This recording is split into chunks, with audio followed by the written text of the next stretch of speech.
The trad wife anti-birth control rhetoric is just red pill for women. It's just red pill for women. It's been rebranded. It's softened. I even hate the new agey rhetoric of, well, when you're with the right man, you'll submit because you're in your feminine energy. Excuse me? First of all, First of all, like aggression is feminine. Protection is feminine. Rage is feminine. Again, it narrows the window of where women can exist, that you're not truly in your feminine unless you're submissive. Okay. You can go do that in your corner.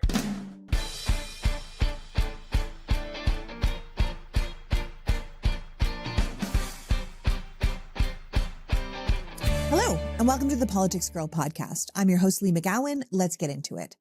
I'm so excited for today's podcast because our guest is someone I really admire and I have loved learning from over the past years, Monty Mader. Monty is a cultural critic, a musician, a podcaster who was raised deeply steeped in Christian fundamentalism and conservative politics. She pursued theological studies in Israel and spent her life immersed in environments that emphasized obedience and traditional gender roles. However, over time, she began to question and eventually deconstruct her belief systems. She has now become a powerful voice for cultural change and offers everything from Bible study classes to people who are also deconstructing their faith to a podcast called Flipping Tables, which is a religious deconstruction of alt-right fundamentalism, American history, and our political climate. Monty uses her experiences in Christian fundamentalism, Christian nationalism, and theocratic politics to help others understand religious dogma and our whitewashed version of American history. And as we watch these Christian fundamentalists associated with this administration use religion to degrade women, to justify war, to reverse progress, I wanted to have Monty on to discuss women's rights, our vote, our place in the world, and our place in this country, and what it would look like for both men and women if these extremists get their way. So without further ado, please welcome my guest, podcast host, musician, and writer, Monty Mader. Welcome, Monty. Thank you so much for having me. Great to be here. Oh my gosh, thank you so much for joining me. I've been such a fan of yours for years, and you're just an absolute badass. And in my mind, you are this intellectual and theological superstar. So I wanted to have you on for many, many reasons, but particularly as we watch America's growing contempt and maybe dare I say hatred for women right now. You were raised in this particularly fundamentalist society with very traditional gender roles. When you look around at what's going on right now with this administration and its enablers from the Heritage Foundation all the way to the Groyper movement, what do you think that they have planned for women? Thankfully, they're becoming much more clear about it. There's a lot less pretense than it used to be. But what's happening right now was exactly the movement I was trained to be a part of. I was also trained because of my intelligence to be one of the emissaries of their bidding, if you will, because they always use a few women to help keep the other women in line. But the ultimate goal is to restrict women to the home, to strip them of their civil rights, their right to vote, to reestablish headship voting, create a society where women have no recourse, where a woman's only means of survival is marriage, family, husband, that she can't leave regardless of how terrible he is, because it's an institution built on hierarchy where the male headship is absolute and God-given. So therefore you cannot rebuff that headship. And that's eventually the goal. Wow. Okay. So what if you don't believe in American Christianity? You're just supposed to go along with that? It's sort of like an American Taliban kind of situation? It's exactly the American Taliban. It's why so many far-right groups are actually very supportive of how the Taliban treats women. They would like to do the same thing just under a different brand. Ultimately, it is about Christian nationalism, unlike Christianity, because there's a big difference between the two things. Christianity is about Christ and the world and everybody's place in it. Christian nationalism is about country and power, is really a primary distinction. But within Christian nationalism, there is no space for religious plurality. They believe that you have the right to worship how they think you should worship, in alignment with their doctrine, in alignment with their faith. They do not believe that you have the right to practice, live, and love as you see fit. Because if this wasn't about power, they would simply be, oh, well, this is what I believe. I'm going to go over here to this corner, and this is how we're going to live, and this is what we think is right. And in our families, we're not going to have the women vote, because these women are still voting in these conservative movements as of right now, because they need the votes. But if it was really about just them believing that that's how it is supposed to be, that's how they would live, instead of trying to legislate it on other people. But they don't believe in religious plurality. Yeah. So the whole concept of the separation of church and state, or there being no national religion, or everything our country was kind of based on, is not what they believe. And it's a total sort of usurping of those ideas, which is why they seem so easily able to adjust any constitutional rights as it fits to them. Yes. And it's also why they peddle the idea, the lie so hard that we're a Christian nation. We were founded on Christian principles versus being founded so very clearly in our founding documents and the writings of the founding fathers on the separation of church and state. Even Roger Williams, who founded the Baptist denomination, understood the security and the safety that the church gets from the separation of church and state. But the reason they peddle that lie so hard is to be able to make an excuse to institute their religion as law. So we're seeing this huge rise in Christian nationalism, which, as you define, is completely different than Christianity itself. And I think about everyone from Pete Hegseth and his opinions on women, women in combat, women who are abused in the armed forces. Don't bother coming to tell us that because you're just ruining some guy's career, to the spiritual and thought leaders like Joel Webbon and Wesley Todd saying that women should just shut up and stop competing with men. And like you're saying, promoting this family vote idea where women don't get to call the shots anymore. I mean, clearly these men have a very clear sense of what women's place is in society. And they're part of a growing movement to not only put us back in that place, but make sure we can't get ourselves out of it again by taking our vote. I think of everything from the SAVE Act, which is clearly a way to disenfranchise women, even though they say it's a voter ID bill, to this ever-growing conversation to repeal the 19th Amendment completely. And this is no longer a fringe idea, right? Like this is really where they're functioning from.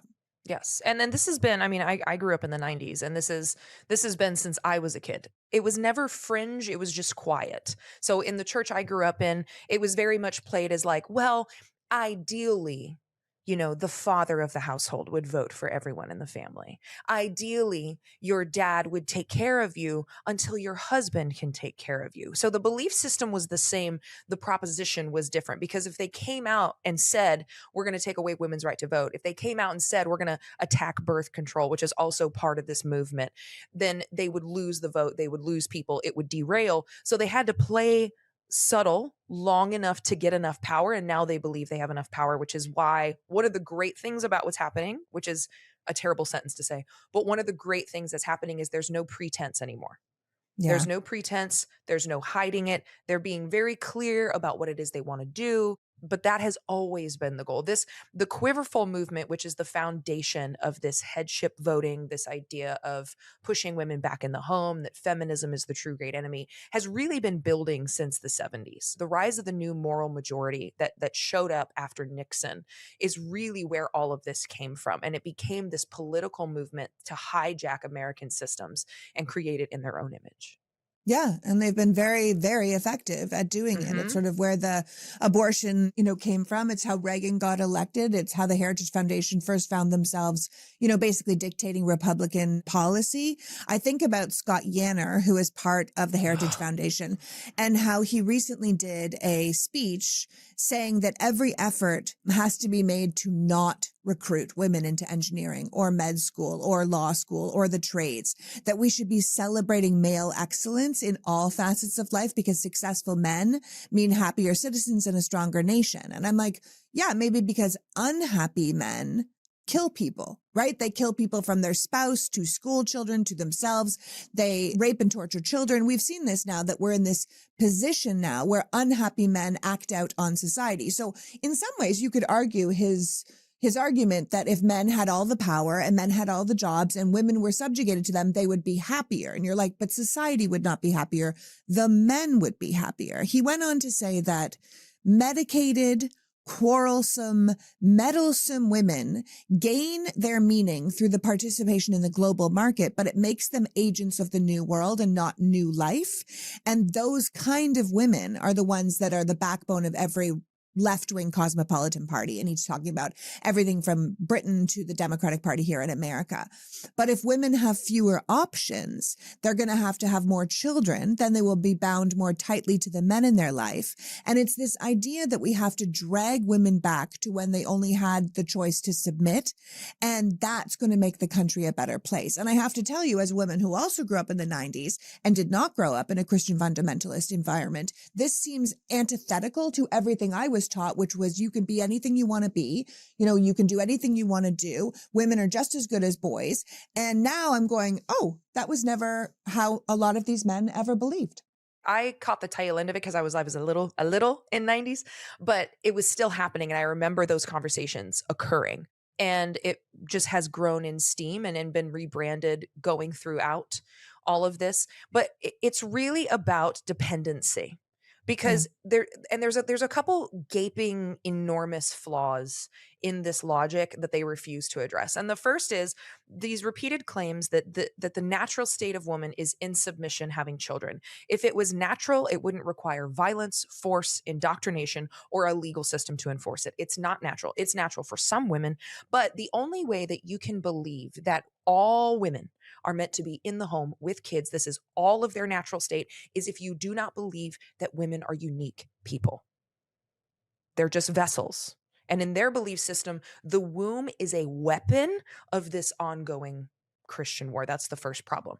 And then the second problem is that you have 51% of the population who is now a major player in the workforce, in small businesses. You are talking about crushing your own economy for the sake of your own greed and your own selfishness. And you're right that when men are unhappy, the response is violence. Mhm. And we do have this kind of ongoing question of, quote, the male loneliness epidemic. I call it male accountability. There's a series of flaws within this argument that they won't address because ultimately it's just about getting as much power as they can and entrapping women, which is this huge push to have as many kids as you can, get married young, because when you're barefoot, pregnant, no work history, and they don't want to vote for a livable wage, because as pro-life as they claim to be, they sure don't care about you once you get here. Once you're here and you're actually born, they don't give a shit about you. The goal is to keep women so dependent they can't leave ultimately. Because if you're in an abusive marriage, or God forbid your husband dies and you have no work history, you can only get minimum wage. Our minimum wage isn't enough to raise children on. Then what's your option? Well, your option is to get married again as quickly as you can. Absolutely. I mean, the Heritage Foundation, who we should remind people are the people that wrote Project 2025, which we are systematically checking off during the Trump administration. They're laying this out now, as you're saying, without apology. They're not trying to soften the delivery anymore. They literally believe in a world where women are not fully human beings, who are not moving through the world or society with autonomy, but they're sort of pieces that can be placed inside this structure, just, designed by men to serve men. And they can decide what we are and are not allowed to do. I mean, there is very clearly an active movement to remove women from the workplace, to remove women from higher education. And just so people understand, when this government defunded the Women's Bureau of Department of Labor, they basically said that helping women in the workforce is a relic of the past. We no longer need to do that. In many ways, the same way they argued that we no longer needed the Civil Rights Act because racism was over. Women's apprenticeships are being cut. Women are not being elevated in the military when they deserve it. Military committees in general to advance women in the armed services have been shut down. Private companies have stopped reporting on women in leadership. The New York Times just reported that 212,000 women have left the American workforce since January, while 44,000 men have entered it. The gender pay gap is actually widening, not shrinking. And 45% of American women are their family's primary breadwinner, with that number going up to 70% when it comes to Black women. So it seems like you said, they're actually getting rid of their own tax base. If you take these opportunities from people who are such a huge part of the workforce and you put them back in the home, what really happens is more kids go hungry, less rent is paid, and your tax revenue for your country just dips. What do you think about that? I think ultimately they don't care, and they really believe that they can replace the entire system with men. It's one of those. What was Trump's quote? Don't buy your child 17 dolls or whatever he says. Yeah, Like you, just two get Don by with Dolly. less. Yeah, just get by Two with Dolly Don, less. that one. Yeah. Yeah, give $2, whatever it was. But the whole point of it is like, well, just buckle up and it'll work out. It'll work out. And that's the same thing I don't know if you saw Isabel Brown at CPAC. She was the girl that got on stage and was like, if you're not teaching your kids to have kids before they're ready and more than they can afford, this plays into this ideology of God's going to help you figure it out. But then when you have more kids than you can afford and you're neglecting them and can't feed them and abusing them, then they're like, well, why did you have so many kids? What's your problem? Why were you so irresponsible? But it's ultimately this idea of we're just going to get power into the hands of men and then everything's going to be fine and then it's all going to work out and you just need to shut up and deal with it. Because here's the other thing. They have this rhetoric going, and this has especially been popularized in the manosphere and red pill and the groypers. This idea that women's right to vote is what's ruined the country, right? Yep. That women, leftist, childless, leftist, liberal women are the problem. But here's the thing. We have never had a female president. We have never had a female-led Congress. Only recently did we have a female state legislature that even had an equal amount of women. Men have had their hands on the reins of power this entire time. There has not been a moment of time in the history of this nation where women have led. So if you have a problem with the results, blame the men in power. You want to walk around claiming that men built everything, you have a problem with it, then blame the men. You don't get to give them credit for building everything and then be mad about what's been built. Yes, women have had the right to vote, but women have had no leadership, no power, no control. We have not spearheaded the country at any point, and they still want to create this dialogue as if we're to blame, as if we're the ones leading the charge, and we have never led the charge, ever. I happen to be of the opinion that if women were leading, we would be in a much better position. But the whole rhetoric that women have somehow been able to take the vote and skew everything so far that we're the reason everything's falling. No, the reason everything's falling is because since Ronald Reagan in particular, you have allowed them to give tax breaks to the wealthy while they claim they're standing for you. And they're telling you it's going to trickle down on your head. And what they're doing is pissing on your head. And you're allowing them to do it over and over and over and over, even though they have shown you they don't give a shit about you. And now you're blaming everyone who's around you suffering the same instead of the people at the top that are emptying your wallet. But the indoctrination is so smart. The conservative movement is so organized, and they obviously lack moral scruples to hold their leadership to account, and it makes them very effective. This episode is brought to you by iQBar, our exclusive snack, hydration, and coffee sponsor. iQBar protein bars, IQ Mix hydration mixes, and IQ Joe mushroom coffees are the delicious, low-sugar brain and body fuel you need to win your day. Our days are long. They are stressful. They are packed with so many things that often, if you're like me, you forget to eat, or you don't eat enough healthy food, or you don't drink enough water. That's why I'm always happy that my boys carry iQBar products in their bags, that I use the IQ Mix packages in my water, because it hydrates me with electrolytes and improves mood and boosts clarity. My boys, who are very careful about what they eat, have the IQ bars, which are plant-based protein bars with tons of fiber and no added sugar. All IQ bar products are clean label certified, entirely free from gluten, dairy, soy, GMOs, and artificial ingredients. They are packed with clean, delicious ingredients that keep you physically and mentally fit, like magnesium and lion's mane. There is a reason over 20,000 people have given this company 5-star reviews. If you want to give IQ Bar products a try, why not order their sampler pack? It has all the IQ Bar products and flavors. That's 9 IQ Bars, 8 IQ Mix sticks, and 4 IQ Joe sticks. And right now, IQ Bar is offering our podcast listeners 20% off all IQ Bar products, including the Ultimate Sampler Pack, plus free shipping.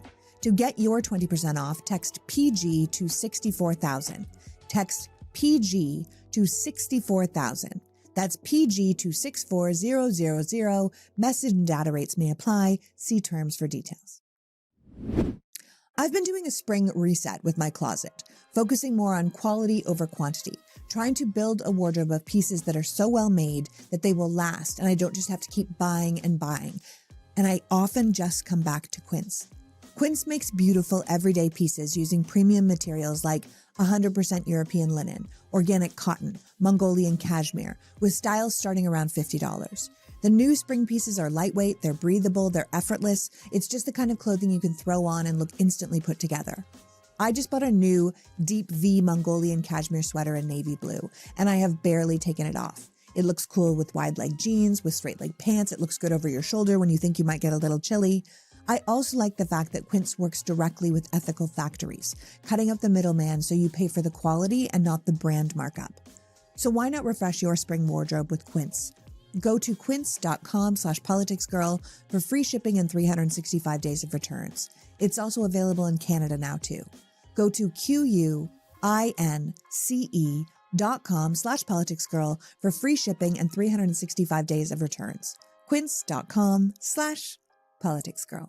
But the indoctrination is so smart. The conservative movement is so organized, and they obviously lack moral scruples to hold their leadership to account, and it makes them very effective. No, they're incredibly effective. I say all the time that we are living through a 40-year plan come to fruition. Just think about like abortion and the overturning of Roe v. Wade. They were like, we don't like this. And they weren't like, well, I guess progress happened. They were like, well, let's set up a plan to reverse this at some point. They do much better long-term planning. They are much better at strategy.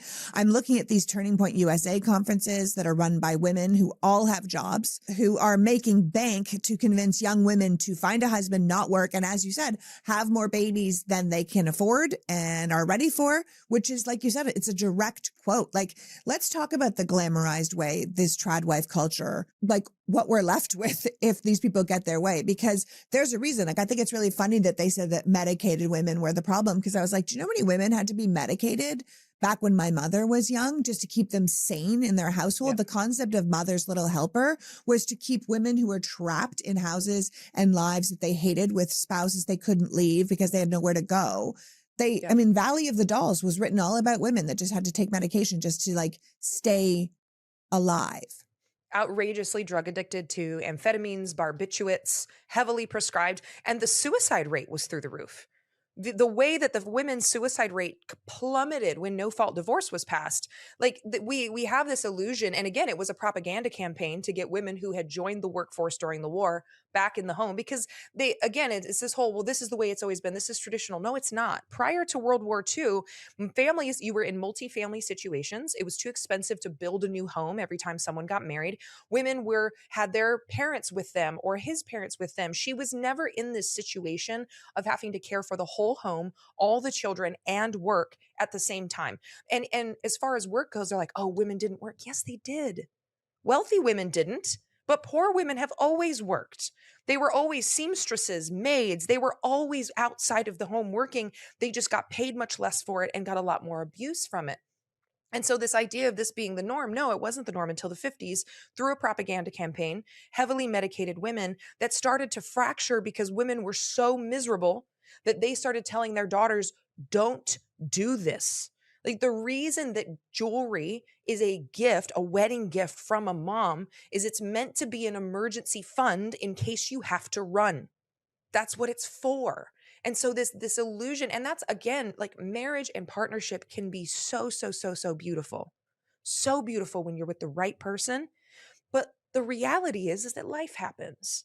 Sometimes you meet somebody who you don't actually meet the real them until 24 business months in. Sometimes you get with someone who falls prey to addiction. And in that addiction becomes someone that you're not safe with. And there's all these, we all know this, right? They're painting this fairy tale that very rarely exists, unfortunately, because humans are fallible and we're not perfect. And they always pitch it from this perspective of we're protecting women, right?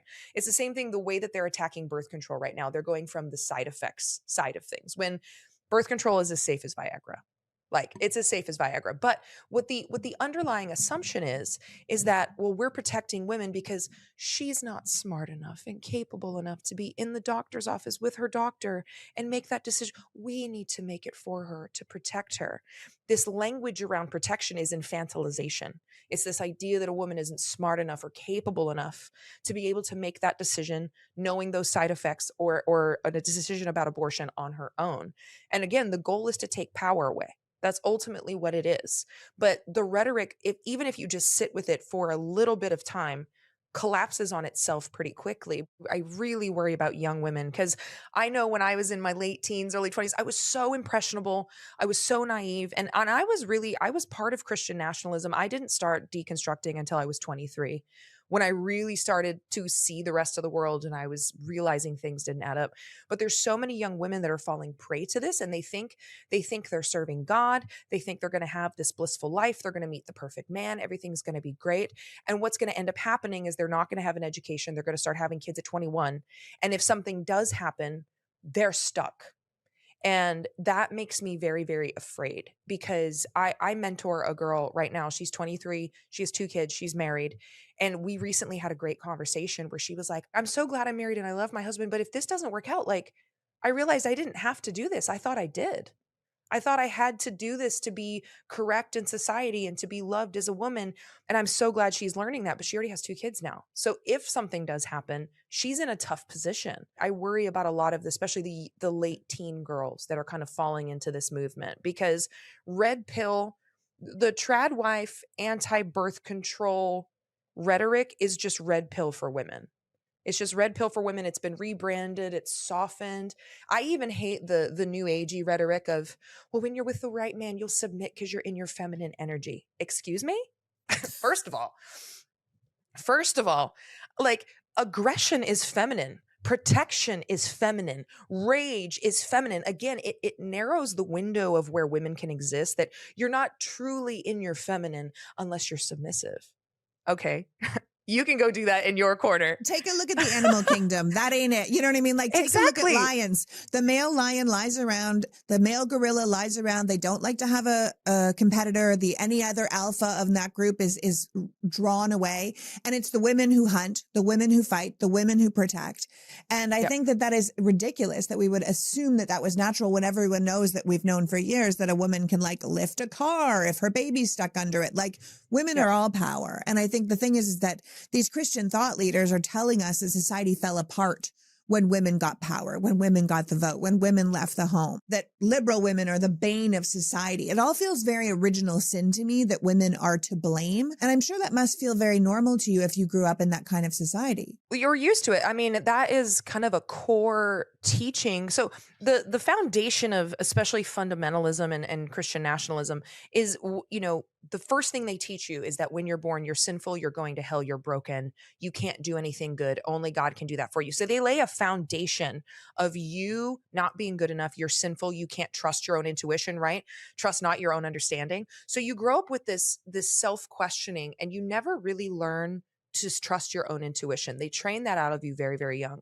Then there's an added layer for women based around original sin. Now, Genesis 1 and 2 are actually 2 different creation stories. They come from 2 different manuscripts, but they also contradict each other. The order of creation is different. In Genesis 1, male and female are created at the same time, and they are a representation of God's image, the spectrum of God's image. And in Genesis 2, Eve comes from the rib.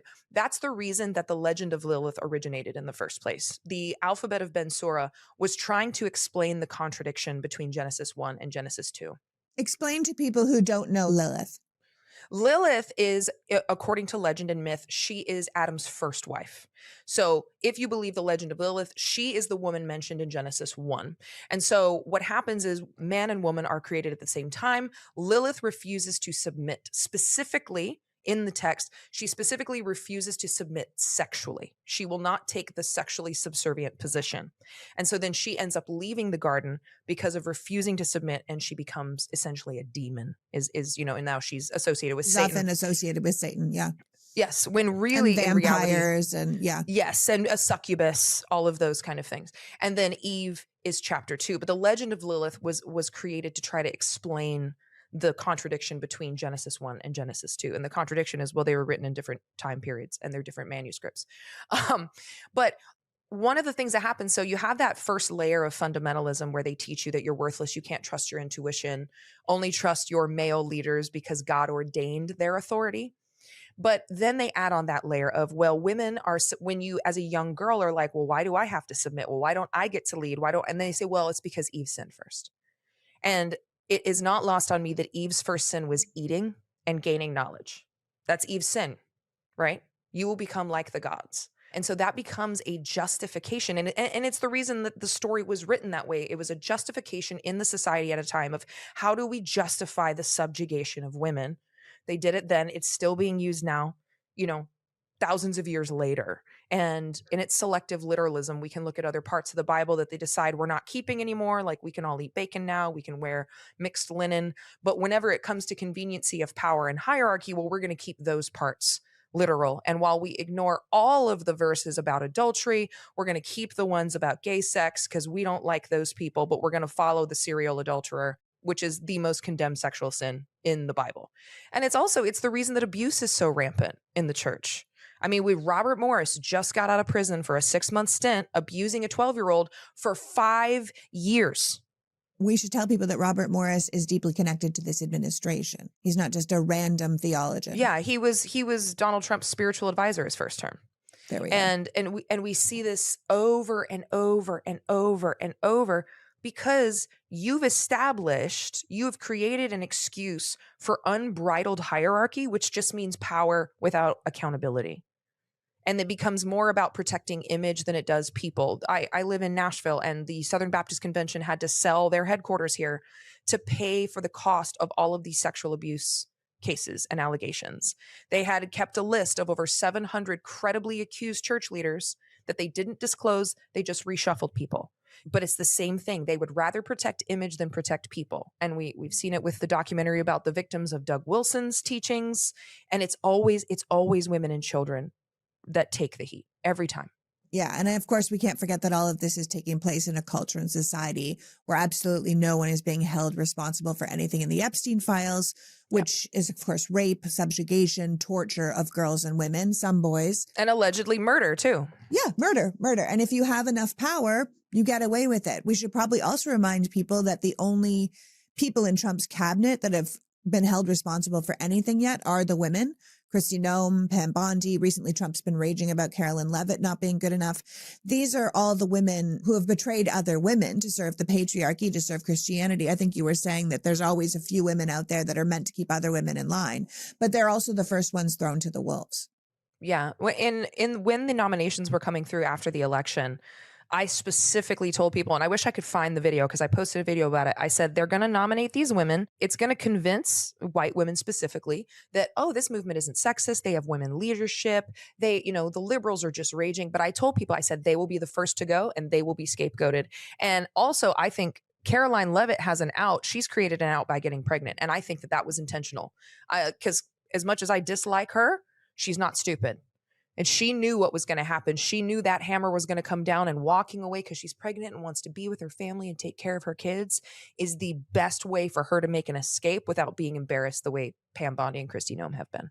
But yeah. Tulsi Gabbard's going to go too. And they're going to replace them with loyalist men, the yes men. And the same thing with, the reason they're not promoting women in the military, the reason they're getting rid of women in leadership is they want to establish yes men in every facet of authority, top to bottom, to do their bidding. So I have a dog and a kid, and as much as we try, we are a shoes-on household. So I require major power to clean my house, particularly my carpets. That's why I'm happy PoliticsGirl is now partnering with BullShot. BullShot goes beyond surface cleaning. The formula uses a stain-lifting foam to break down and lift the deepest stains fast. So fast you can actually see it working.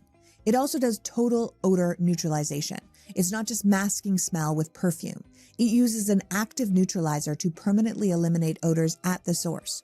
That way you get a truly clean, fresh-smelling space. BullShot is safe to use on virtually all water-safe fabrics, including carpets, rugs, car mats, upholstery, even pet beds. You don't need to have a separate specialty cleanser for that. It dries fast, is residue-free, and it even has the power to tackle old, stubborn, set-in stains. BullShot is made right here in the US and is a versatile stain remover that we can all use right now. No matter the mess, BullShot's professional strength cleaners can handle it all. From carpet stains to pet mistakes to kitchen grease with their BullShot degreaser. You just shake and point and spray. And you know it works because it's backed with a 100% satisfaction guarantee. Right now, for a limited time, you can get up to 20% off BullShot and free shipping when you text PG20 to 64,000. That's PG20 to 64,000 for up to 20% off and free shipping.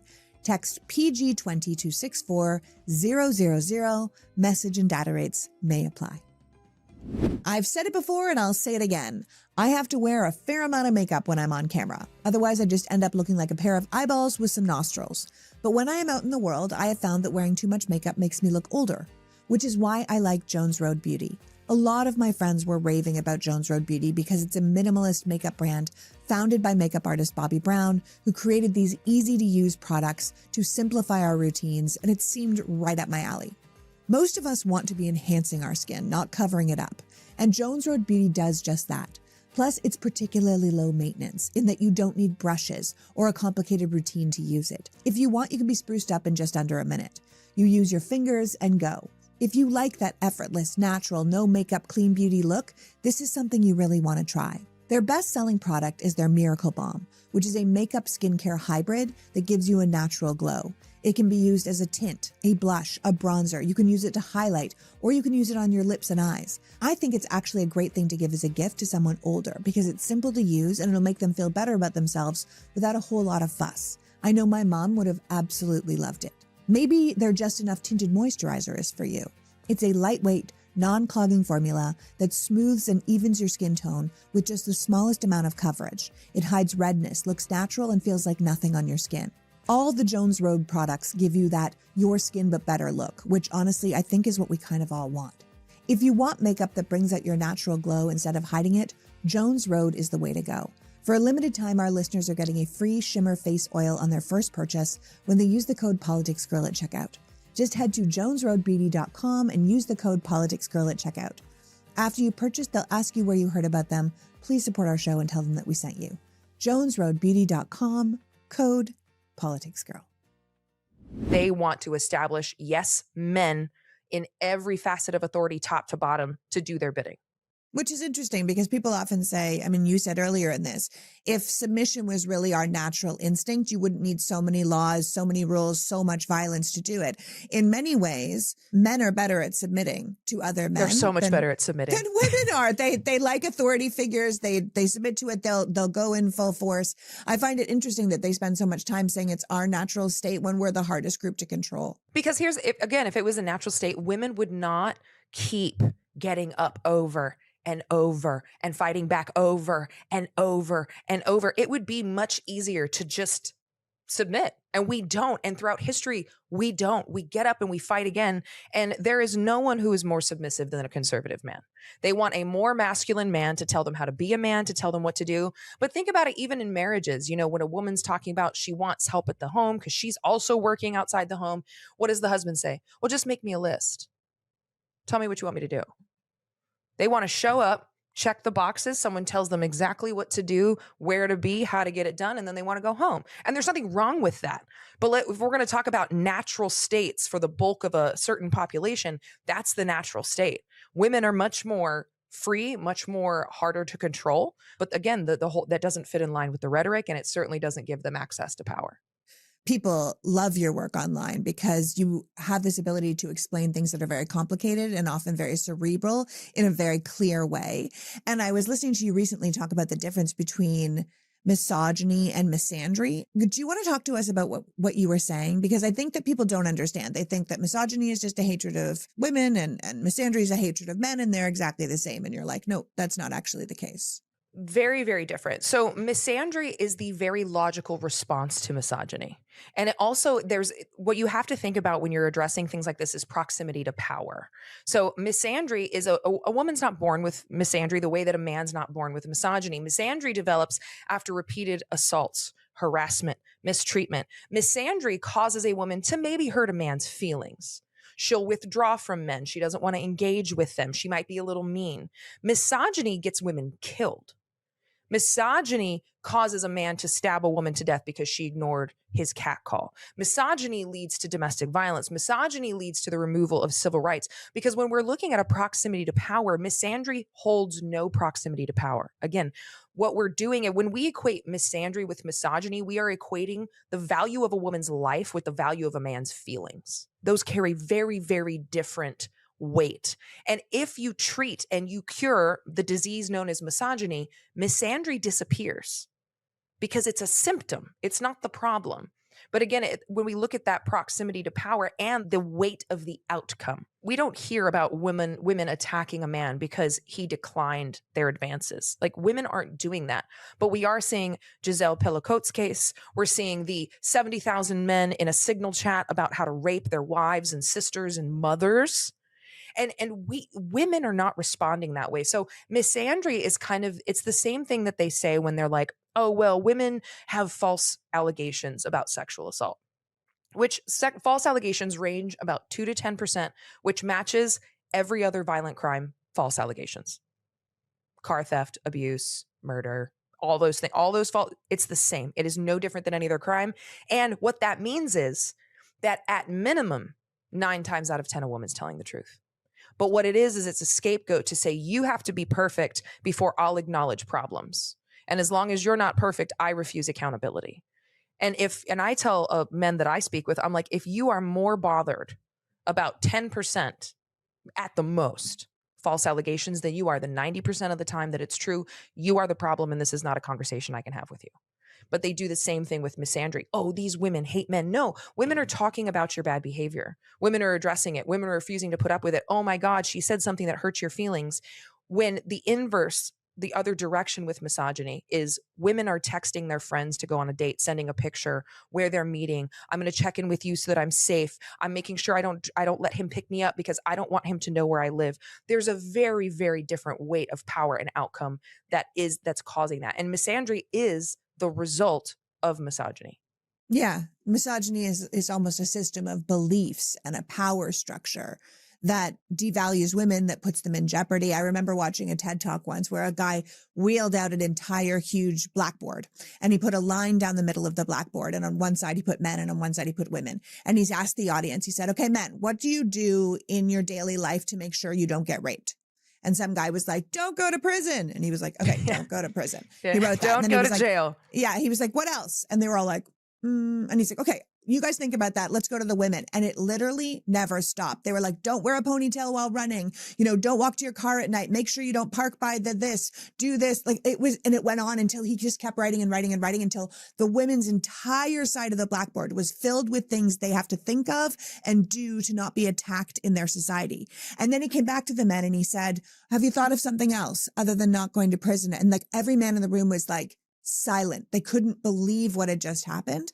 And I was like, I think that's the thing. Like it goes back to that old quote from Margaret Atwood that said that men are afraid women will laugh at them and women are afraid men will kill them. And I think that we need to remember that misandry can hurt men's feelings. Like if you say, I don't like men, men are awful. Misogyny kills women. Like you said, 60% of women are killed or murdered by someone they know. Male homicides are typically a stranger, but violence against women is overwhelmingly done in private spaces by people close to them. So we can't pretend that misogyny, misandry have the same weight or consequence. And we also can't pretend that if we trap women back in homes with private partners, we're not asking for many of them to die. Well, we saw that during COVID. When women couldn't leave the house, like cities everywhere, bodies started turning up because these women couldn't escape. And now the man is also stressed because of the pandemic or because he's drinking, because he's home all day. We already saw what happened when you lock women back in the home and they can't leave. We have so much data. And I think that the prison analogy is a really good picture because I am actually grateful that men don't have to walk around worried about being raped all the time. I'm so glad. I'm really glad that you don't have that problem. But when you don't have that problem, you don't necessarily understand. Prison becomes helpful because then they get it. Like the weight of misogyny doesn't sink into a man until you force him to analyze what would you do if you were put in prison? Because when there's no women to treat this way, men will treat other men this way. And now you become the prey, you become the target. That's when we can actually have a meaningful conversation about the impact of misogyny and the danger that women face. Because when men are left to their own devices in a place of just all men, they will find a man to do it too. Listen, I think this is why I've been saying for a really long time that I'm absolutely ready for the matriarchy. I think people get really confused when I say that because they think, oh, you just want women to be in charge of everything. And I'm like, no. Here's the thing. That's not what matriarchy is. That's not what matriarchy is. And like matriarchy at the end of the day, it's like, it's not women on top instead of men on top. It's children on top, the weakest on top. Who are we holding up, right? Like who are we holding up? And it's the future on top. The poor, yes. And like, if we can make sure that the children have everything they need, clean water, good education, safe place to live, safe society, everyone in that society benefits. A matriarchy takes the collective as a whole. And it's a lot more working together and holding the weakest up so that everyone else can thrive. Whereas patriarchy is literally man on top, everyone else below. And it's a completely different thought. What are your thoughts on the matriarchy? Oh, I'm so here for it. I'm so here for it. And Yeah. I think what we're seeing again, and one of the things that keeps me hopeful, because I know a lot of people are like, oh my God, everything's burning. What do we Yeah. do? I love that there's no pretense now with all these different movements, but especially we see the patriarchy struggling for breath. It's dying. We're in a transition period and it's going to be messy and it's going to be rough, but we are in this huge transition period. And I think what we're seeing is a lot of ancient wisdom kind of come to the front. There is a Lakota proverb that says, we don't inherit the world from our parents, we borrow it from our children. And I think as we start to shift our view towards that, I mean, that one, that's naturally matriarchy, but it's also better for everyone. The people who need the most protection, the most love, the most support, the people that guarantee the future of all society and of people are the ones who are the focal point, not a few stragglers at the top that are still in office at 118 just to grab that last little handful of power. And so I think it's a really positive shift. And I do think that it's really important to teach people what matriarchy means, right? Yeah. Because we saw how hurt men got over the Barbie movie. And it's like, that's not, it's proving a point. It's letting you see the shoe on the other foot. It's art. That's not matriarchy though. Matriarchy holds the children up first. I mean, that's brilliant. Before you go, knowing what you know now, what do you think of those of us who don't want to go down this patriarchal Christian nationalist route should be doing in this country to counter this road that we are clearly on? There's a reason people are nervous because they can see we're actually on this road now. It's a real fear because I think it's a real possibility. What do you think we should be doing right now? So the first thing I would say is if you're someone who didn't grow up in this movement, you need to learn about it. You need to be knowledgeable enough that you can have this conversation. I call it speaking Christianese because ultimately we're in a position where you have to know. I would recommend Catherine Stewart's books, Money Lies in God and Power Worshippers, for sure.